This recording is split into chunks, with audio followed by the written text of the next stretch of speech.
Welcome in, all you football addicts out there, to the Football Addicts Anonymous podcast. It's a pretty good Monday, nice and sunny outside, as seen with Logan's beautiful background there, Marquette campus. Beautiful sunny Milwaukee. It's a little different here in New York right now. It was actually snowing all day today, so not the best weather for March, especially the end of March. Well, I was surprised it stayed sunny all day because we had that, was it Thursday or Friday? I don't remember which one it was last week, where it was sunny on my walk into the law school. And then when I left to go get lunch, it was overcast. I'm like, bro, come on. I wore my sunglasses today. But anyways, we got a pretty good show today. Luckily, some stuff happens today. Otherwise, it would have been like a 30-minute show. So, we got some stuff to talk about, some general news, some signings. A lot of your Jets getting some business done today, Chris. Yep. So we'll talk about those deals, and then we'll finish the show with the Cardinals and Cowboys mock drafts. I am giving an ode to the Cardinals with my Super Bowl 43 jersey, Santonio Holmes jersey. You're just giving them more heartbreak, reminding them of that moment. Well, it was either that or I was going to wear my Eagles stuff to rival the Cowboys, and I didn't do that. So, but anyways, let's get this thing going here.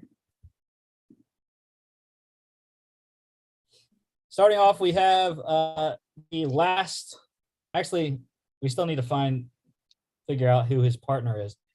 We have one of the last broadcasting maneuvers that had to happen with Joe Buck, Troy Aikman going to Monday Night Football, Al Michaels, and Kirk Herbstreit filling in the Thursday Night Football slot on Amazon Prime.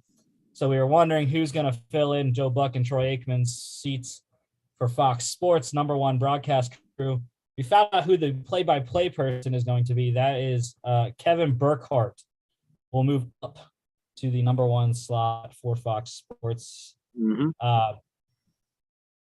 I'm trying to remember. I can't remember what he sounds like, but I did look up, read the little article on Twitter about him. Started out, he was actually a car salesman while his broadcasting crew was floundering in the wind. And then he finally got a chance with his local news station and did sports for them. And then Fox Sports brought him on as the Mets. Actually, he was the Mets sideline reporter for a couple years until he got the football role with Fox Sports. So I have heard, though, Panthers Bill on Twitter, who is the Panthers beat writer, he mentioned about that it's a strong possibility that Greg Olsen will join Kevin Burkhardt in the number one slot for Fox as well. I hadn't heard that, but that was a name that did pop into my head when you asked who would be joining him. Because, I mean, he already has been in the booth, and I don't really remember any of the games that he did, but yeah, I'm sure being a recent former player helps. I mean, we see that with Tony Romo. So, yeah, I was a little disappointed. I was hoping that they were going to put Charles Davis in the number one slot. I enjoyed watching Charles Davis broadcasted games, but they went with Kevin Burkhardt instead. So, Detroit, it was a big day for Detroit. They got two major announcements for them. I know our friend at Marquette Law, Tyrese Denson there, big Lions fan.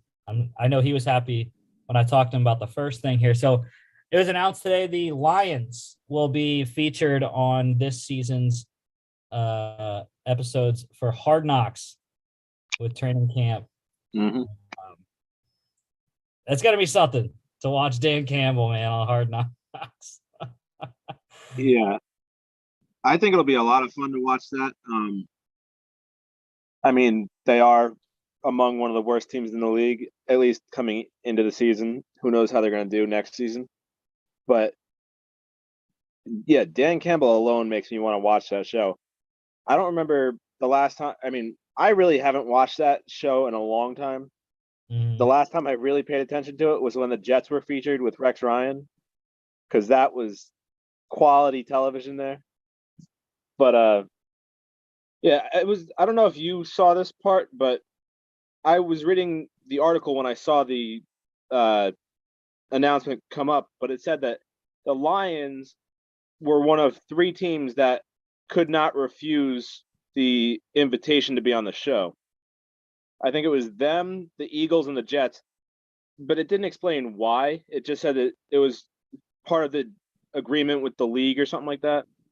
But it didn't explain why it was those 3 teams specifically that couldn't turn it down this year. Yeah, I'm not sure. I had not heard about that, but yeah, when I was talking to Tyrese this morning, we were trying to think who else would be like, big stars on there, and TJ Hawkinson should be very, very good on that show as well.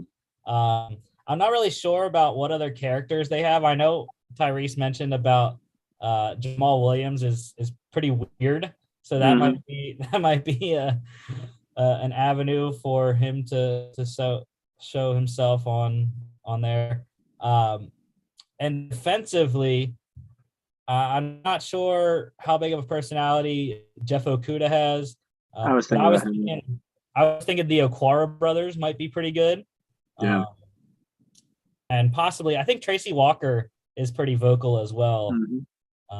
Especially since he's got some deep pockets now with that new contract he got from Detroit. Wait, correct me if I'm wrong, but weren't the Rams featured on this a few years ago? And was that with Jared Goff at quarterback? Yes. So he's a returning player to the show, so he might know the ins and outs of how things run. And I don't know if he's gonna. I don't think he necessarily will be good television, but he might help the other players that we just mentioned kind of play it up a little bit. Yeah, Jared Goff's gonna be terrible.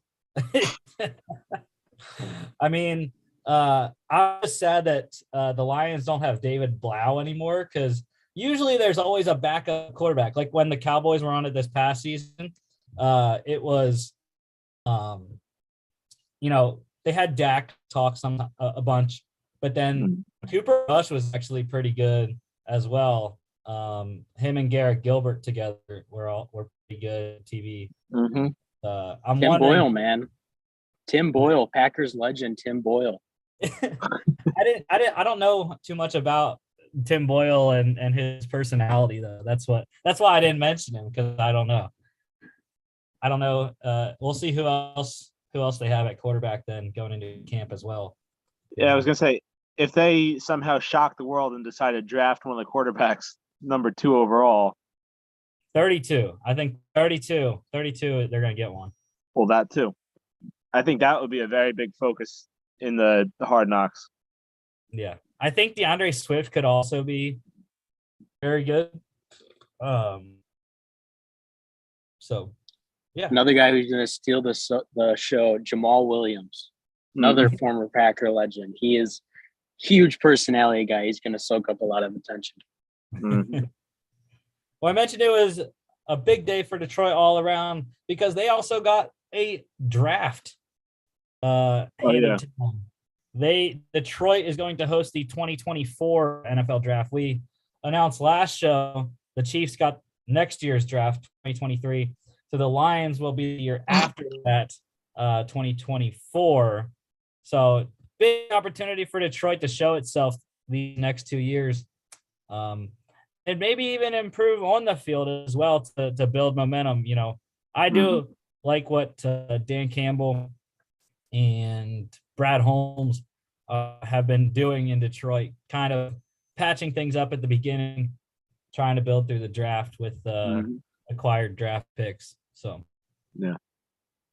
I mean, personally, I'm loving that they're utilizing all the teams in the league here with these drafts in the last couple of years.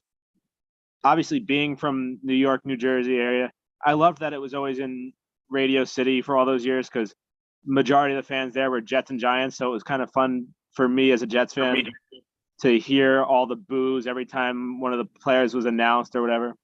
Mhm. But we went to the one in Philly and it was just as cool there in Philly. Yeah. And I also like that they're kind of giving these smaller market teams the spotlight. Like they did it in Cleveland. Was that this past year, right? Yeah. And then now they're doing it in Kansas City next year and Detroit the year after. Obviously, Kansas City is one of the best teams, so they don't really count. But on a normal year, if they weren't that great, nobody would care about them. So having the draft there in Kansas City, I think was cool. Obviously, they're doing it in Vegas this year, so that's just to kind of show off the new stadium and the new location and all that. But other than that, though, I like that they're doing it at all these places. The draft on the Bellagio fountains this year is going to be absolutely amazing. Mm-hmm. But I think the loser in this, which I don't know how far in advance, if it's only 2 years, the loser in all of this is Green Bay, though, right, Logan? Because Green Bay was the third city with Detroit and Kansas City that were up for the next couple drafts. So I don't know if they're going to give the 2025 draft to Green Bay or if they're going to wait and just do 2 drafts at a time. Yeah, I'm a little sore about it. I was hoping it's going to be in Green Bay with the new Titletown district, but good on Detroit. I think like you said, and I think that depending on what they do in this draft with picks 2, 32, and 34, this is a team that is going to be on the come up, and they're going to be very active in the draft both this year and next year. So I think it'll be good. I think it'll be good for them to be in that spotlight. Going over to the AFC, the Bills, they have a new place. The Pagula Sports Group announced the new stadium deal for the Buffalo Bills. It is a 30-year deal, $1.4 billion stadium planned for Orchard Park, New York. 62,000 seat stadium. 2026 tentative completion date for that. I was just blown away by the 30-year thing. I know that's that stadium. That's a huge commitment for that. But yeah, I would think it would have been like 20, 25 maybe. But yeah, 30-year deal for the new stadium of the Buffalo Bills. Yeah. It's funny because again, I'm a Jets fan. Bills are in the Jets division. And I'm in a bunch of Jets fan groups on Facebook and Twitter and all this other stuff. The Jets fans that I've seen are outraged over this because I know a lot of Jets and Giants fans that hate MetLife Stadium and want a new stadium so badly. And now they're jealous of the Bills getting a new stadium. I personally don't mind MetLife. I like MetLife. They just built MetLife in 2017. It was 2009, but yeah. Whatever. It feels like it was 2017. Yeah, but fans are just annoyed. A lot of the New York Jets fans are annoyed that the stadium's in New Jersey. But whatever. The Giants, I think, are the only two of the New York Jets and Giants. I think the Giants were the only one of those two teams that have actually ever played in New York historically. I think the Giants used to play in New York State before they moved to the Meadowlands. Well, the Jets played at Shea, where the Mets used to play. Is that in New York? Queens. Okay. But the Buffalo Bills are the only team actually located in New York, for those that don't know that. So, yeah, but I like it. They needed a new home. It would not, I don't think, I think it would have been very bad publicity for the NFL if the Bills would have been forced to move. So I think it's good to keep the Bills in Buffalo. Yeah, big win for the Bills Mafia faithful. Mhm. Yeah, the St. Louis Bills doesn't sound right. All right. We have an old face back. I don't know if he's been in the NFL still. I haven't really noticed if he's had any jobs lately, but the Colts, Frank Reich hiring former Panthers and Bears head coach John Fox Mhm. as a senior defensive assistant. Yeah, I mean, good. I For haven't really Reich. heard of him since he got fired the last time, so I don't know. Yeah, I mean, hey, he took the Panthers to a Super Bowl. Yeah, it's all right. And wasn't he the Broncos head coach too when they went to the Super Bowl? Or no? Yeah, he won. Did he won Super Bowl 50 with them? Mhm.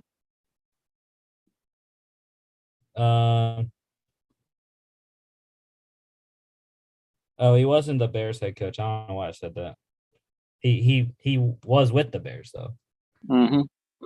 Yeah, no, the Broncos, 2011 to 14. Yeah. Oh yeah, because he got fired before they won the Super Bowl. He took them to Super Bowl 48. And then got blown out. Yeah, yeah, and then the Broncos won Super Bowl 50 in I think that was 2015 season. Mhm. So yeah, he was. Oh no, he was the Bears head coach. I knew he. See, 2015 to 2017, he was the Bears head coach. But yeah, he hasn't had a job since then, since 2017 in the NFL. So back to the league for John Fox. But yeah, I mean, very, very good defensive minded coach. So it's another addition to an already good defense. I mean, Mhm. they are at least top half of the league, if not better. Yeah. Getting up there in years though. He is 67. So he's like Pete Carroll age.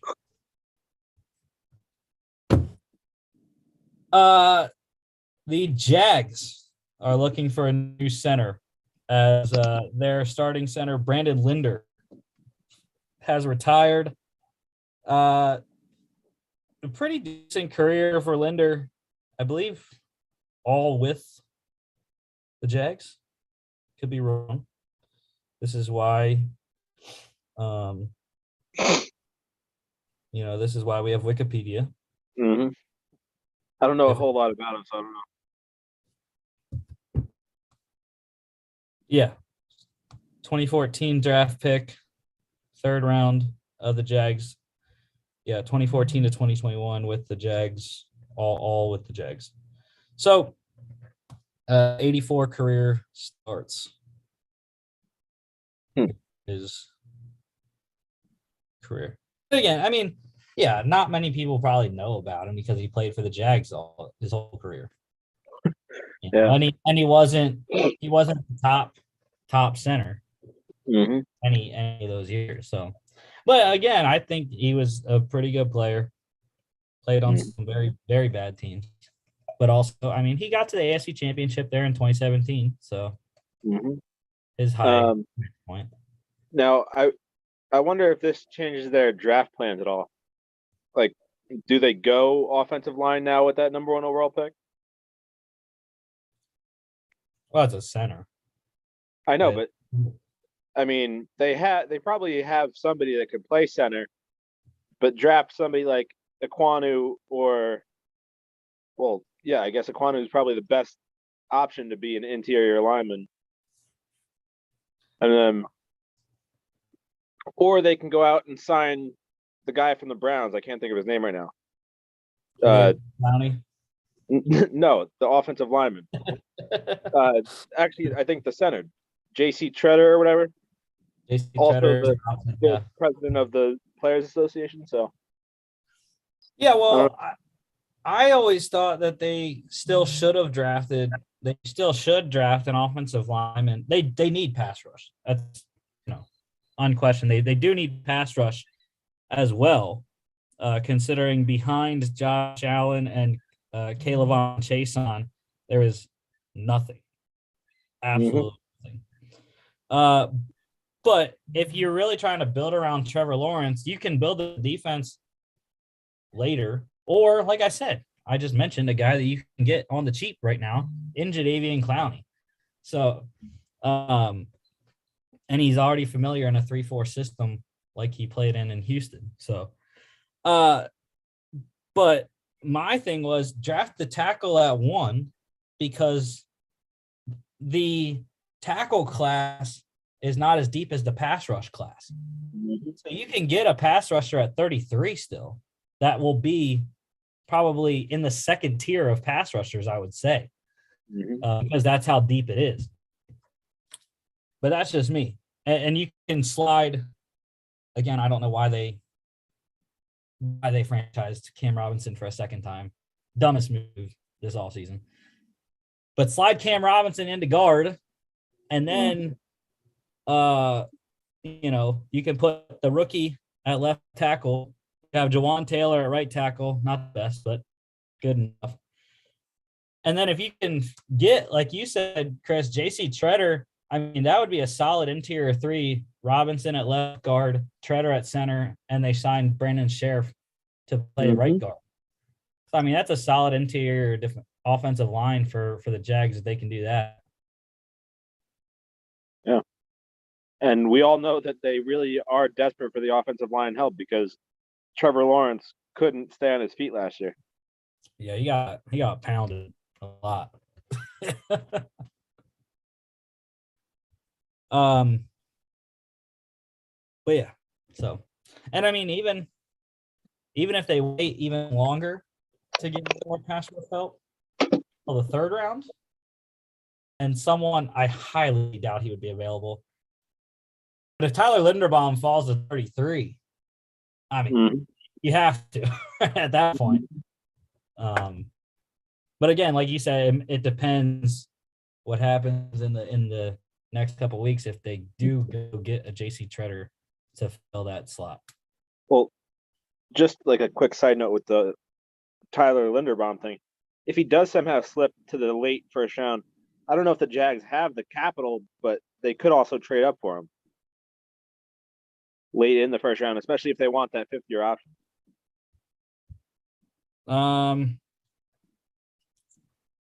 They do have 2 third-round picks that they could trade one of those to go up a few spots. Yeah, there are 3 interior linemen slotted to go from picks about 20 to 32. I'm thinking Zion Johnson, Tyler Linderbaum, and Kenyon Green that they could potentially move up and get, and perhaps move them to center or have them play guard and maybe move Scherf or somebody else to center. But they have flexibility, I think. I don't think they have to take a tackle at 1. They could if they want to. But yeah. I'm hoping they take Ekwonu so I make $60. I'm hoping they do too, because that leaves a lot more flexibility for the Jets at 4.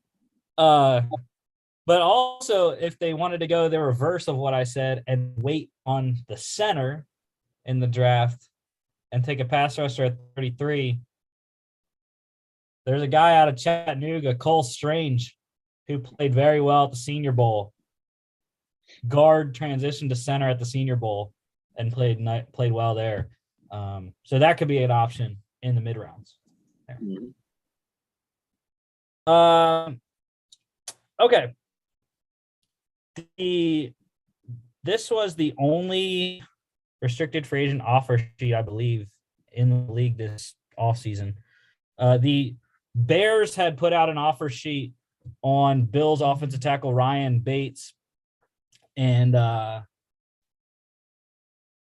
people thought that the Bills weren't going to match the offer sheet for him, but they did today.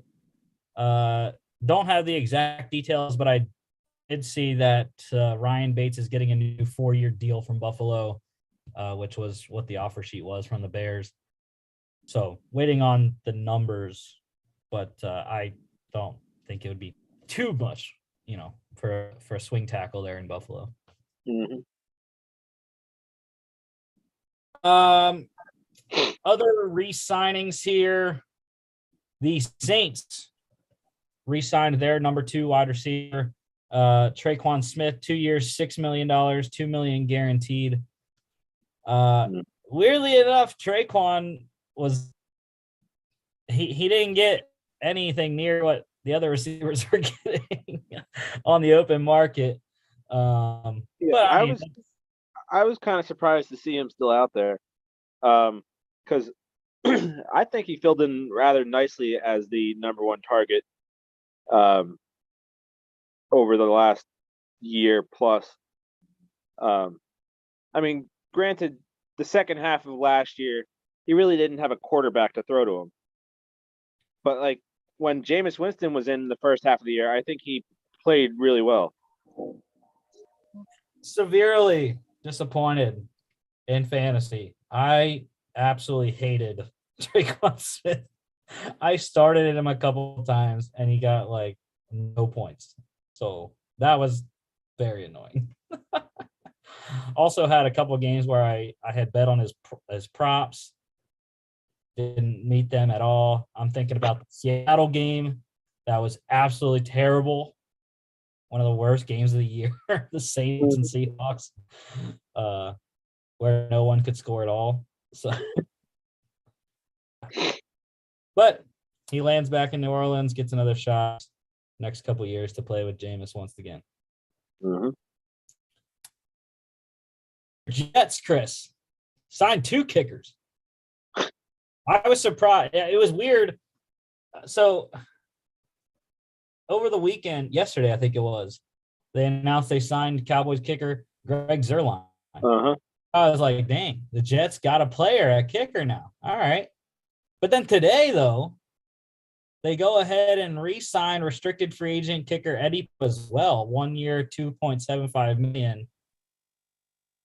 So is there going to be a battle, Chris? And if so, who is going to win in training camp?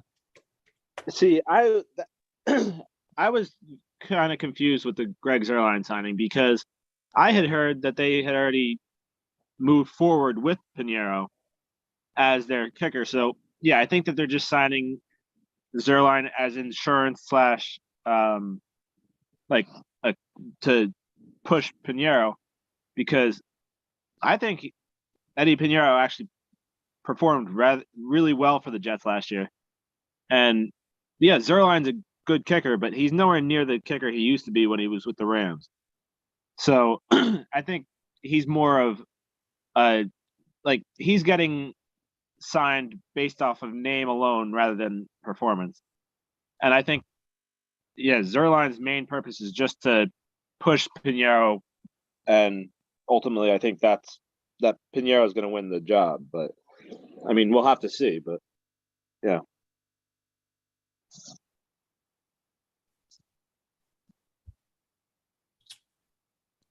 Yeah, weird situation. I mean, you can never have enough kickers, I guess. Especially with the Jets, they haven't had a reliable kicker since Nick Folk. So they've been struggling for the last couple of years. That worked out very well, the Nick Folk thing. Mm-hmm.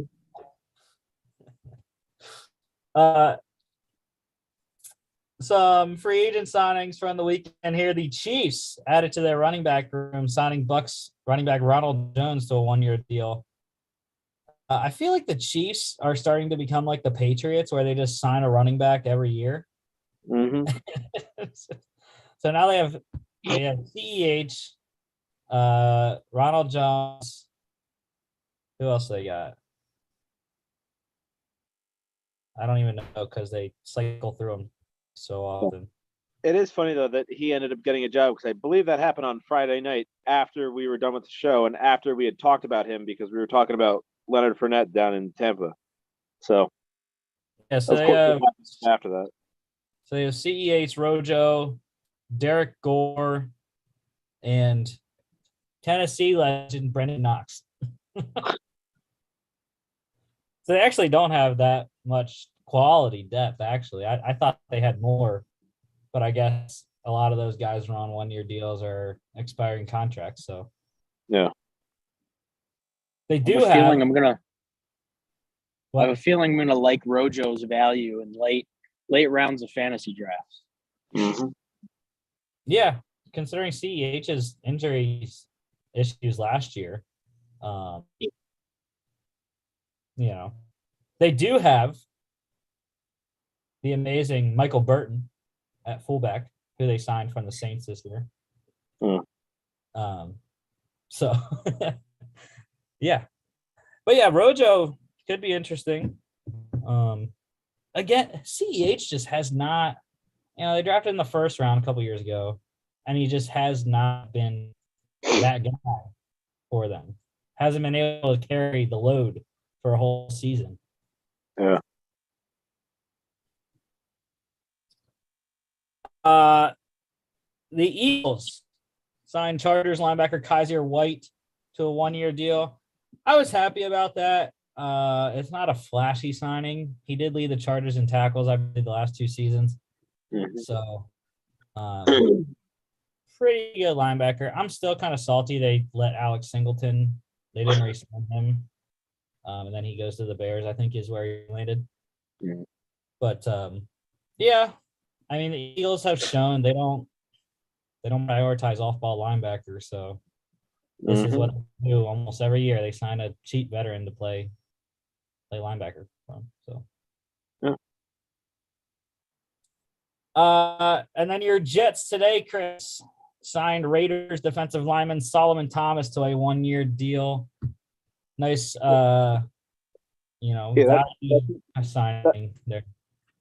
Yeah, it's a depth signing, and that's a familiarity thing because he played for Salah's defense in San Francisco. So, I mean, like I said, they're not signing him to be the premier piece. So I kind of like the signing.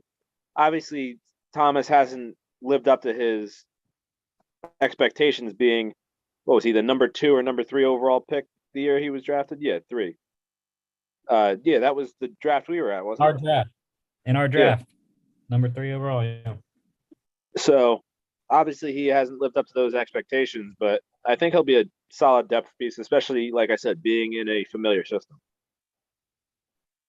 Yeah, he had a good year last year with the Raiders under Gus Bradley, I think was their defensive coordinator last year. So the Falcons today signed a wide receiver, Bengals wide receiver Alden Tate. Been a nice, 4 or 5 option for the Bengals the last couple of seasons.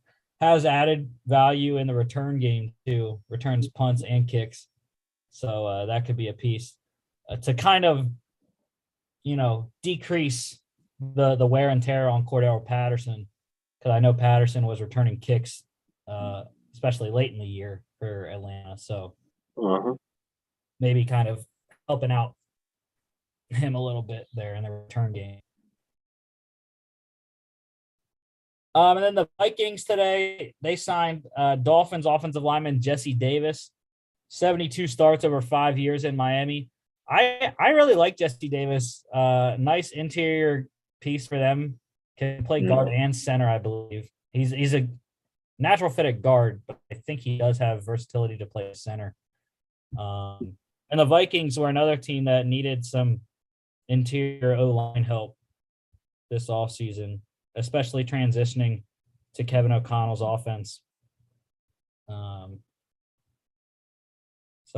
I'd have to see. Yeah. Yeah. They definitely needed a guard play. I think Jesse Davis might slot in unless they draft a guard, because right now without they don't have Davis on here on the depth chart yet because he just signed, but what the heck? I thought he was a guard. They have him playing right tackle on the depth chart, which is not the case. He's a guard. I don't know why they put him in the depth chart ahead of Brian O'Neill, who is one of the best right tackles in the league. So yeah, he's going to slot in at right guard, I would think. Ahead of right now, they have Olasei Meka Udo as the Oli Udo as the right guard right now. So, Never even heard of that guy. I've heard of him. They also have Wyatt Davis as well. Mm-hmm. So, but yeah, I think Jesse Davis slides in at right guard. Give Dalvin Cook and Kirk Cousins some help there. You should know him well, Chris, playing Dolphins last 5 years. Yeah, but I mean, I don't know. I don't think he was that. I mean, he was obviously a starter, but he's not a big name guy. So, and plus, the Jets defense never got to the quarterback anyway. So,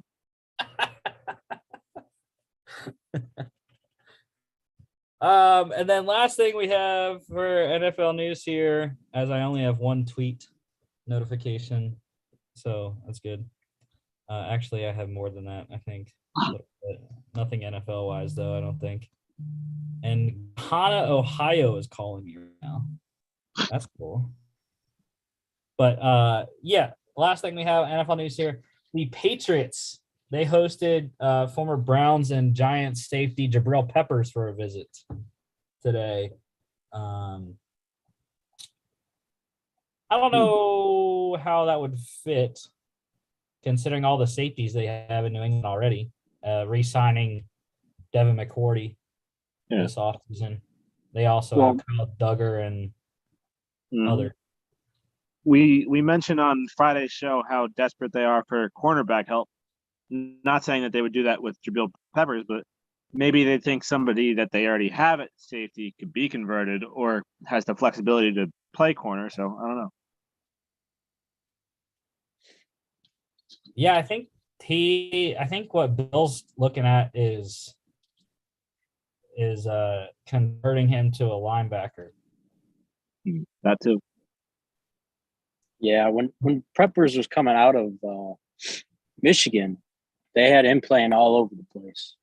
So yeah, I think that probably he'll transition to kind of like a weak side linebacker role, kind of similar to what Washington wanted to do with Landon Collins.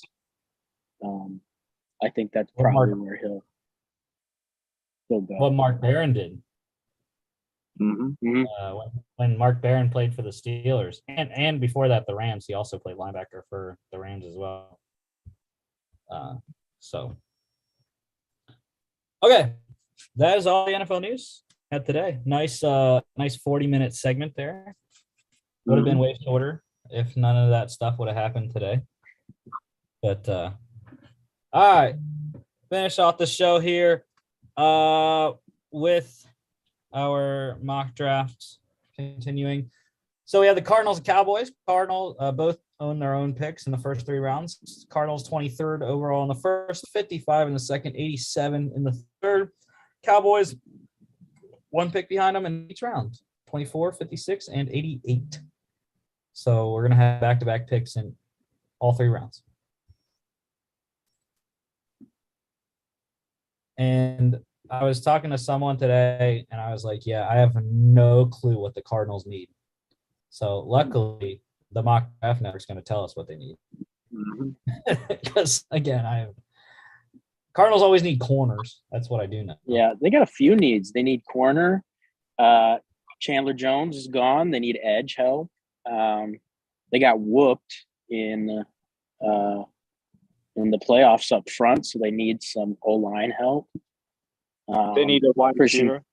Yep, Christian Kirk's gone. Need wide receiver. So,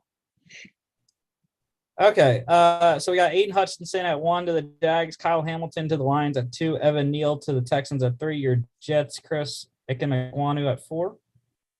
Charles Cross to the Giants at 5. Kayvon Thibodeau to the Panthers at 6. Trayvon Walker, Giants at 7. Falcons go get a quarterback. Malik Willis at 8. Thank you, Falcons. Derek Stingley to the Seahawks at 9. Gardner to Chris's Jets at 10. I like that. Jameson Williams to the Commanders at 11. Andrew Booth to the Vikings. Jermaine Johnson for the Texans. Trent McDuffie to the Ravens. Garrett Wilson for the Eagles. Zion Johnson to the Eagles. Trevor Penning for the Chargers. Drake London to the Saints. That's a pick right there for the Saints. Uh-huh. Kyrie Elam for the Eagles. Jordan Davis for the Steelers. Devin Lloyd for the Patriots. George Karlaftis for the Packers and the Cardinals. Look at that. Corners are number 1 need. How about we take Kenny Pickett? They might need to with all these Kyler rumors. That's the thing, though. At this point of the offseason and with where everyone went, Kyler has nowhere to go. There's literally there's no place for him to go, even if he wanted out of Arizona. I mean, he could go to your Panthers. Yeah, but the Cardinals would ask for the same price that Deshaun Watson was. I would assume. Knowing no town area, we are hard-headed and stubborn, and I know that Steve Keim would do that kind of thing.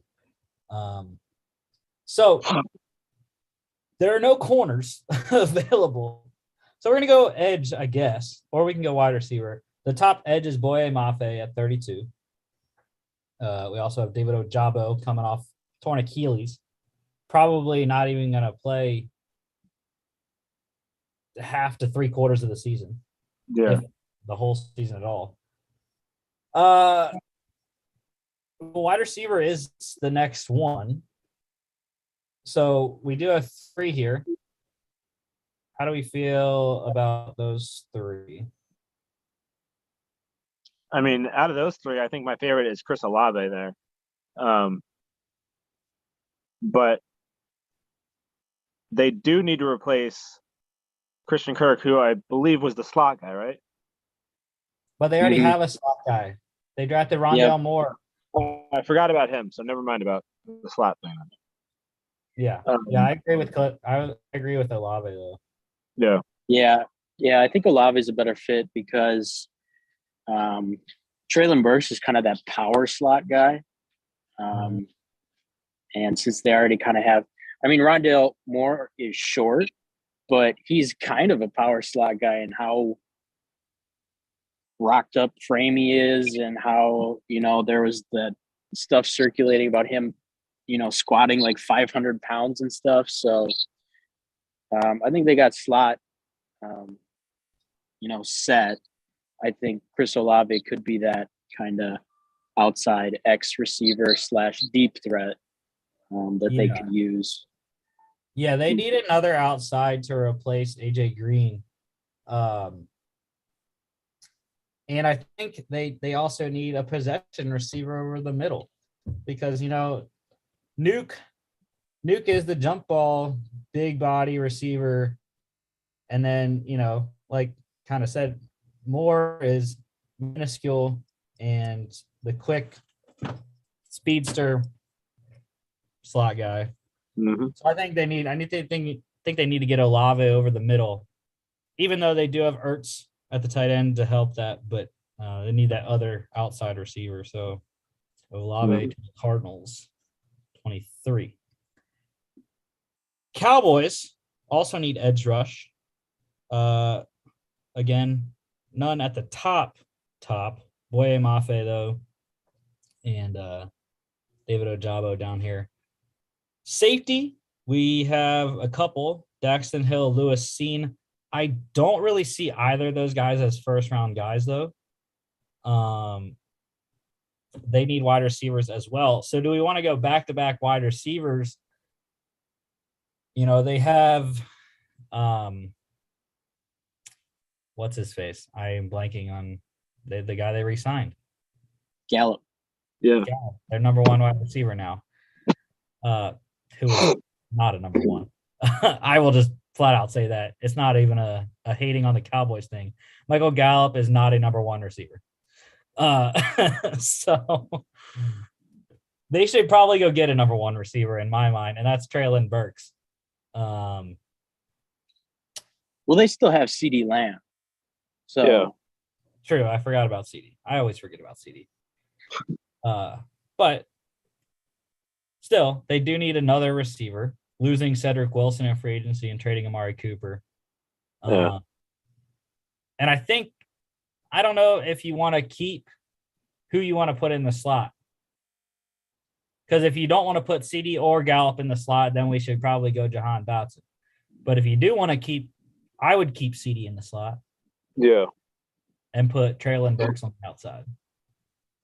Yeah, I mean, if you're going to go receiver, I would definitely go Traylon Burks, but I don't know. I think that edge is definitely the biggest need. Obviously, the website thinks so too. And I mean, you said Boye Mafe is there, and he's the top edge right now. I don't know. I think I might take a chance on him. I think another need that I'm surprised that the Draft Network hasn't put on there that I think is pretty big for them is tackle. They lost Lael Collins. Tyron Smith is aging. That O-line isn't what it used to be. I think they could also potentially look at tackle depending on who's there. Yeah. And there aren't any tackles necessarily at the top of the board right now.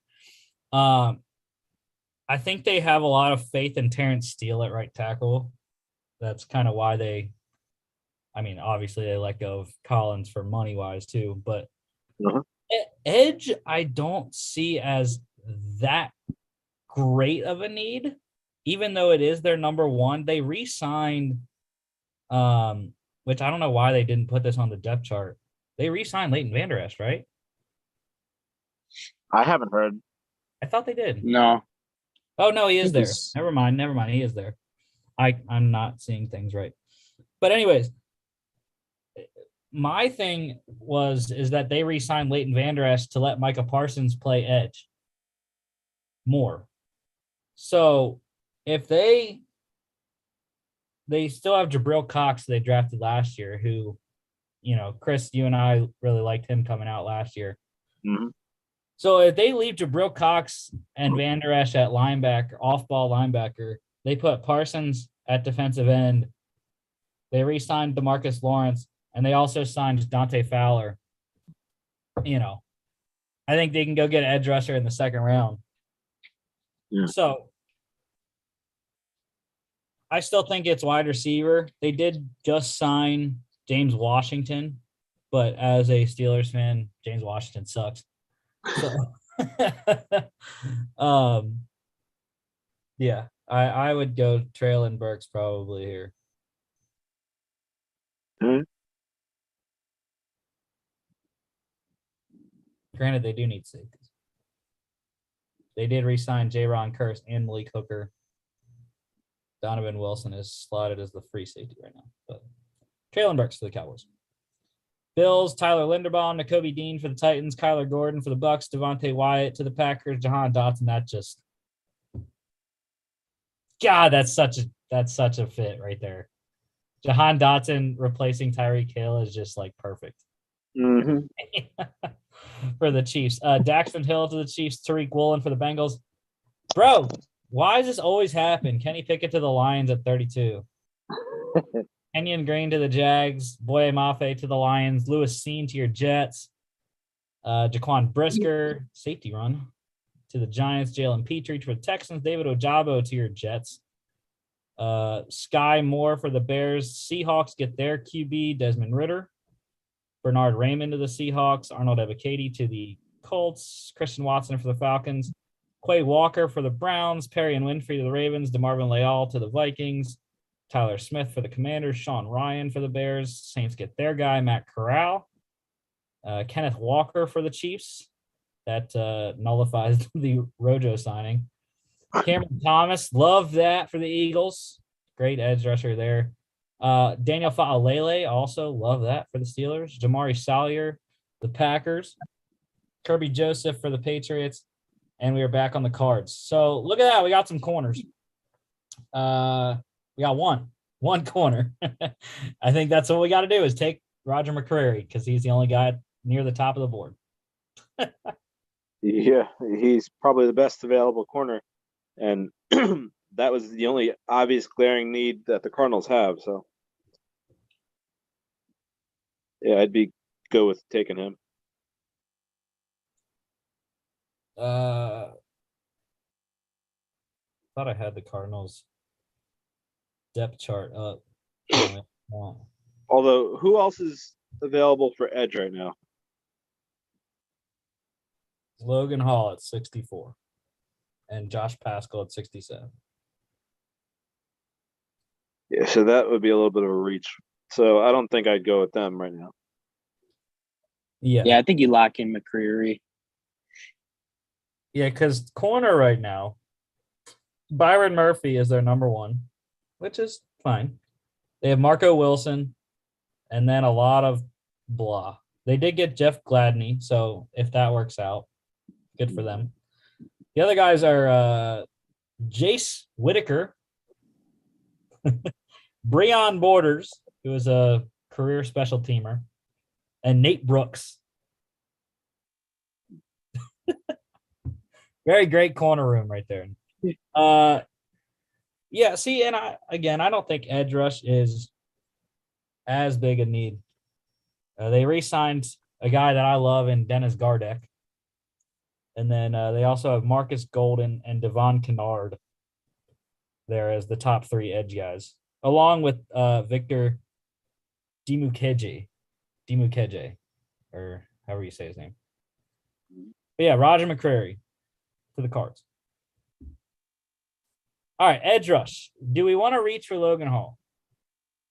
I think Logan Hall here is I think that's a good selection. And I think he's a guy that, at least from what I am hearing, teams are pretty high on. At least that's what's being reported in the media. And I think he'd be a great fit for Dallas because he actually has some interior D-line versatility.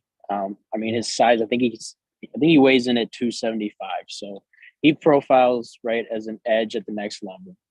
But at Houston, they did use him a lot in kind of that like 3-tech role. So he can go inside, especially on pass sets. And they also need some interior D-line help. So I like Hall there. Depending on what O-linemen are there, could do that too. Yeah. No tackles available. So yeah, I like Logan Hall to the Cowboys. Stays in Texas. And maybe, I don't know how close the fit is to his former teammate who went in the first round 2 years ago now. I think it was 2019. Or that's 3 years. No, 2020 he got drafted. Peyton Turner with the Saints, or was that last season? That was last year. Yeah. Okay. Yeah. He snuck into the back of round one.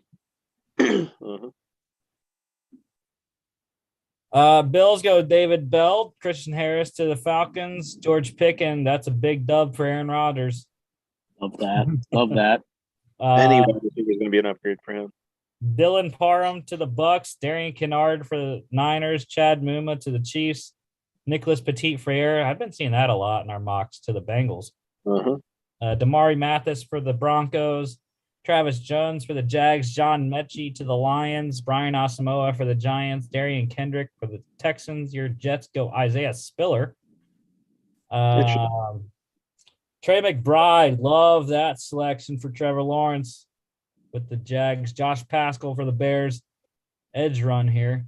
Kingsley Enagbare to the Seahawks. Calvin Austin to the Colts. Drake Jackson for the Falcons. Darian Beavers to the Broncos. Nick Benito for the Ravens. Nick Cross to the Vikings. Zachary Carter to the Browns. Leo Chenal to the Chargers.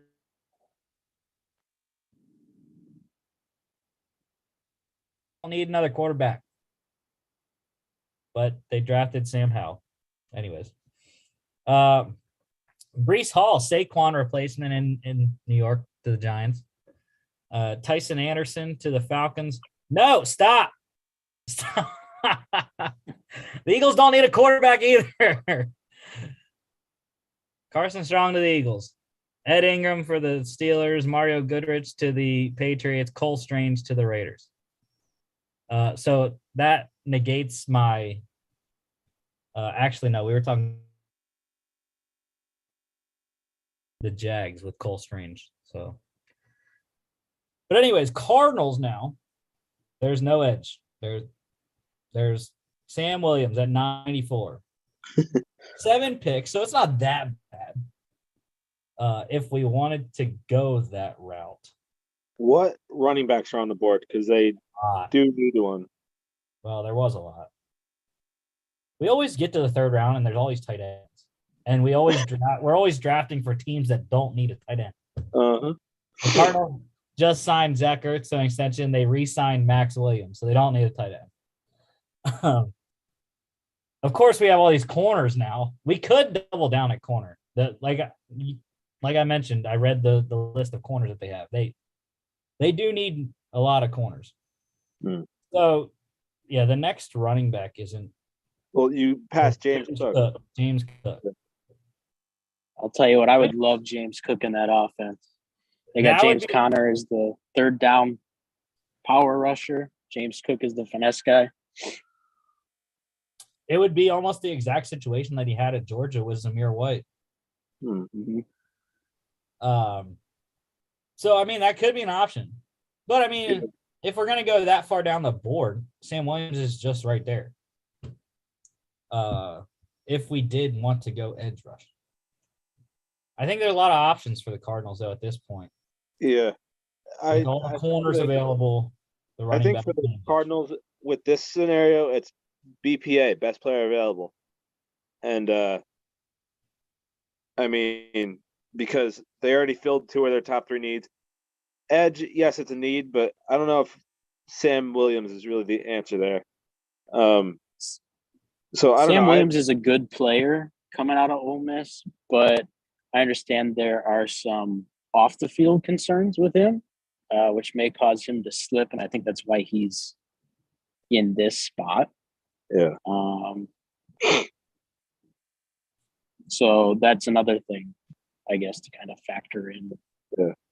I mean, I like the 2 guys above Sam Williams. I like Marcus Jones at corner, and I like James Cook at running back. Those are 2 of the guys that I would consider here.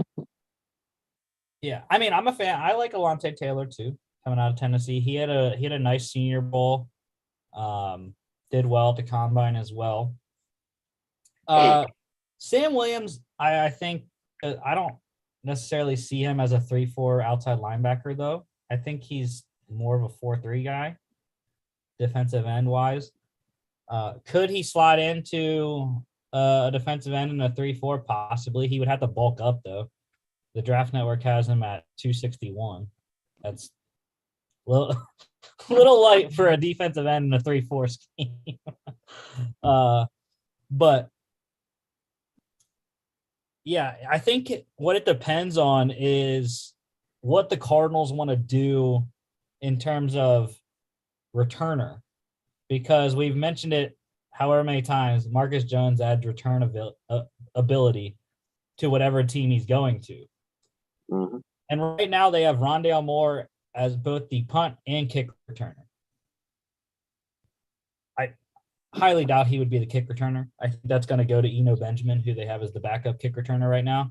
Mm-hmm. But as far as punt returner, they don't have another player at punt returner besides Rondale Moore. So if they want to increase Rondale's offensive snaps, which they're going to have to, obviously, they need that slot receiver this year. If we want to take Marcus Jones, he could be the punt returner and their number 2 corner, number 3 corner, because we already got McCreary and Byron Murphy. Yeah. So I don't know what the final decision is.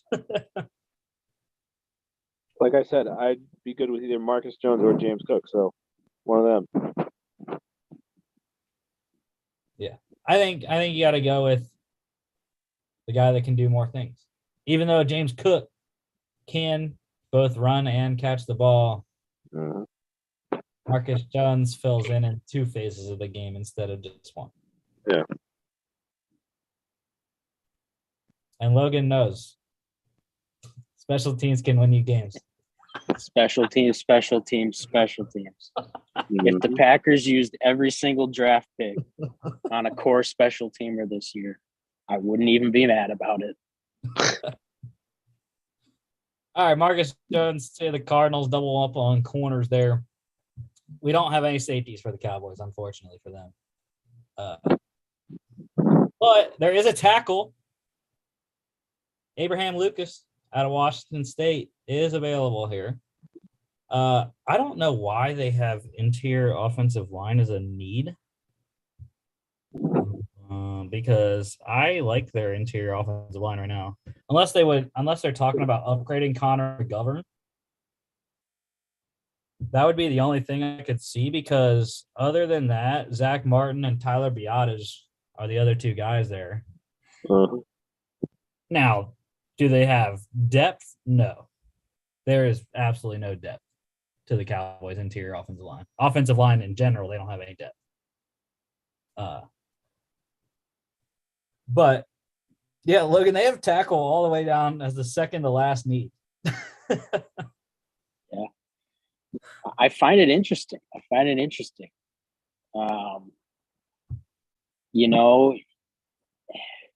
Terrence Steele, I feel like if you roll into next season with just Terrence Steele at right tackle and no other plan behind him, I think you could be in trouble. Yeah. Is Abraham Lucas another classic Washington State tackle that he's better at pass blocking than run blocking? Well, this says he's good in a power blocking scheme. But he can play in any scheme. And ideal fit in terms of what the draft number sees is right tackle too. So, I mean, that would work.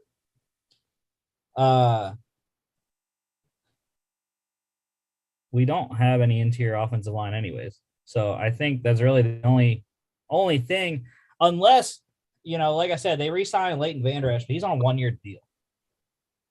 I don't know why they don't have linebacker on there, because they're probably looking at, well, they got Micah Parsons. But like I said, I've heard the Cowboys want to put Micah Parsons on the edge because, I mean, he was so dominant. He had 11.5 sacks last year, I think was the number he had.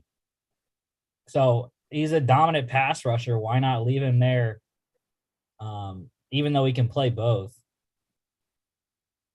But you have some really good linebackers available here, in Channing Tindall and one of my favorite guys in the mid rounds, Troy Anderson out of Montana State.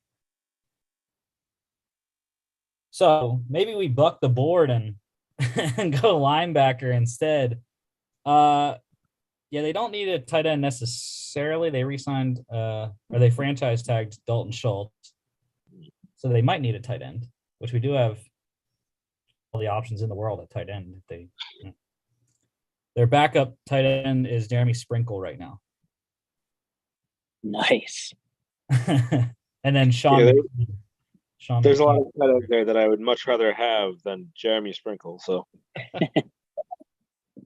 including another Jeremy, but I know you're not as high on him, Rusty. But I do like Jeremy Rucker. Isaiah Likely is definitely the tight end. He would be the pick, but I'm just saying I do like Jeremy Rucker as well. So we have to make a final decision at some point. And why not go with Logan's option? Take the tackle. Yeah. Tackle depth, man. It's important. All right, sure. Why not? We've seen it time and time again in the big game. The last 2 big games, the Bengals couldn't keep Joe Burrow on his feet. And the year before, the Buccaneers were all over Patrick Mahomes. So Yeah. offensive line is very important. Yeah, for sure. Going back to the last couple picks here. Look at that. James Cook went the pick after us. James Cook to the Bills. That's a pick right there. Jalen Tolbert to the Titans. Kyle Phillips for the Bucks. I love that pick. Brady's gonna have a lot of fun with Kyle Phillips if that happens. The Packers, Jeremy Ruckert. Lawante Taylor to the Niners. That's a good pick. Sam Williams to the Chiefs. Isaiah Likely to the Bengals. They need a tight end. That's a good pick. Josh Williams to the Broncos. Channing Tindall for the Lions. Rasheed Walker for the Saints. Fills the Teron Armstead slot. Cade Otton to the Browns. I don't know why they drafted tight end. They already have David Njoku and Harrison Bryant, but okay. Spencer Burford to the Ravens. Troy Anderson to the Saints. There you go, Chris. Jojo Doman to the Dolphins. Cam Taylor-Britt for the Chiefs. Tyreek Smith for the Rams, and Fidarian Mathis to the Niners. Our picks for the Cardinals and Cowboys. Cardinals at 23, Chris Olave, wide receiver, Ohio State. 24, Cowboys, Traylon Burks, wide receiver, Arkansas. 55, Cardinals, Roger McCreary, corner out of Auburn. 56, Cowboys, Logan Hall, edge out of Houston. 87, Cardinals, Marcus Jones, corner out of Houston. And 88, Cowboys, Abraham Lucas, offensive tackle out of Washington State. Cardinals win, hands down. Yeah, they definitely have the better draft there. Crazy, though. We took 2 Houston Cougars. We took 3 Cougars overall. And 2 back-to-back wide receivers. Mm-hmm. So Chris will have those posted at some point. Yep. And that is the show for today. I haven't got any new updates for NFL news wise. Actually, hold on. So the Brian Flores lawsuit is taking a bit of a turn. There's two more coaches are going to join him in the lawsuit. This one tweet doesn't mention who it is, who those 2 people are. But apparently there are also 2 more teams going to be implicated in the lawsuit as well. And it says extending all the way up to the ownership level. So who do we know that could be implicated at the ownership level?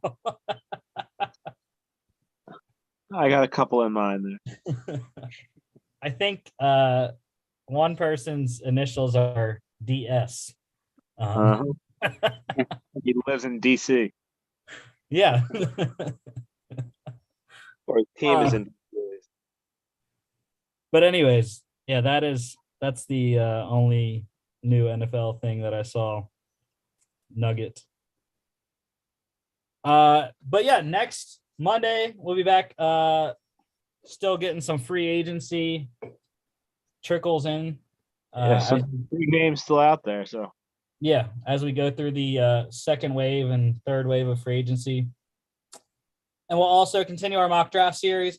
This Friday, we're doing number 25 and 26. That's the Bills and Titans.